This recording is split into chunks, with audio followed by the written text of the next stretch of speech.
आध्यात्मिक जगत में पाकिस्तान कोई वास्तविकता नहीं है। इसका भारत में विलय होगा या पाकिस्तान इतिहास से समाप्त होगा, हमें मानना चाहिए होगा, लेकिन इसके लिए हमें भी तैयार होना है। महर्षि अरविंद ने जो 1947 के पहले घोषणा की थी, आजादी की त्रासदी, देश की विभाजन की त्रासदी आजादी के मिलने के बाद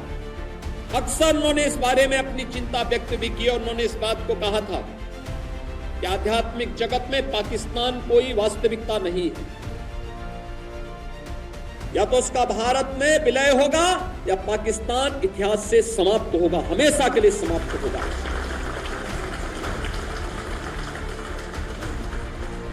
क्योंकि आध्यात्मिक जगत में जब जिसका कोई वास्तविक अस्तित्व नहीं है, उसको नष्ट ही होना है और उसकी नष्टता, उसके नश्वरता को हमें संदेह की निगाहों से नहीं देखना चाहिए। हमें मानना चाहिए होगा, लेकिन इसके लिए हमें भी तैयार होना होगा, हमें भी अपने आप को तैयार करना होगा। हमें अपनी उन गलतियों का परिमार्जन करना पड़ेगा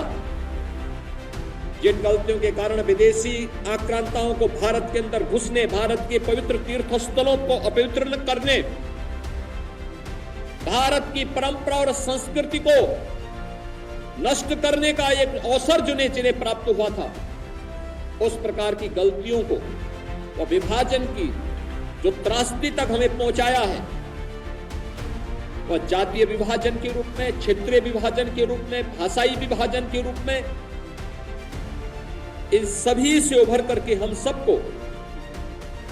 राष्ट्र प्रथम के भाव के साथ मिलकर के कार्य करना होगा।